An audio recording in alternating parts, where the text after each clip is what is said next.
सोमनाथ मंदिर भारत के 12 ज्योतिर्लिंगों में पहला और सबसे प्राचीन माना जाता है। इसे भगवानों के भगवान शिव का स्वरूप कहा जाता है और इसके इतिहास, रहस्यों व मान्यताओं ने इसे हिंदू धर्म का अत्यंत पवित्र तीर्थ बना दिया है।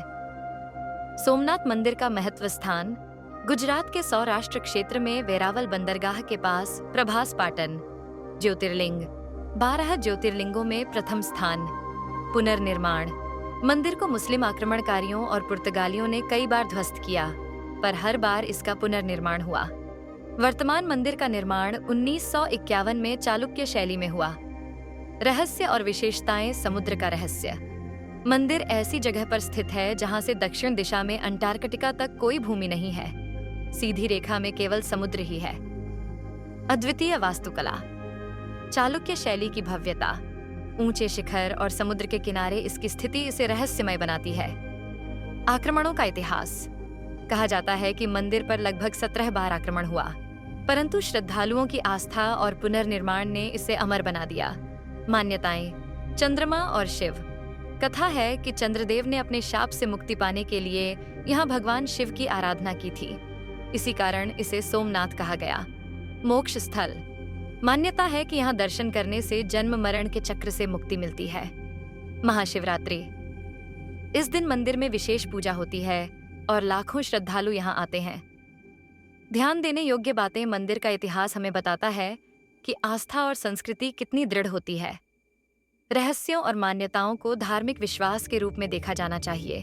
वैज्ञानिक दृष्टि से यह समुद्र की भौगोलिक स्थिति का परिणाम भी है। चंद्रदेव की कथा। प्राचीन मान्यता है कि चंद्रदेव सोम ने दक्ष प्रजापति की 27 कन्याओं से विवाह किया था। उनमें से रोहिणी को वे सबसे अधिक प्रेम करते थे। इससे अन्य पत्नियां नाराज हुईं और दक्ष ने चंद्रमा को क्षय रोग का शाप दे दिया। शाप से पीड़ित चंद्रदेव ने भगवान शिव की आराधना की और प्रभास क्षेत्र में तपस्या की। शिव ने प्रसन्न होकर उन्हें शाप से मुक्ति दी और यहाँ ज्योतिर्लिंग के रूप में प्रकट हुए। इसी कारण इस स्थान का नाम पड़ा सोमनाथ। रावण और शिव संवाद। एक कथा के अनुसार रावण ने शिवजी से सोमनाथ ज्योतिर्लिंग को लंका ले जाने की इच्छा जताई। शिव ने कहा कि यदि रावण इसे ले जाते समय कहीं रख देंगे तो यह वहीं स्थायी हो जाएगा। रावण ने इसे ले जाते समय विश्राम किया और लिंग को धरती पर रख दिया। वह वहीं स्थापित हो गया और आज तक सोमनाथ के रूप में पूजित है। कृष्ण और प्रभास क्षेत्र। मान्यता है कि भगवान श्री कृष्ण ने अपने जीवन का अंतिम समय प्रभास क्षेत्र में बिताया। यहाँ ही उन्हें जरा नामक शिकारी ने बाण मारा था और वे देह त्याग कर गोलोक धाम चले गए।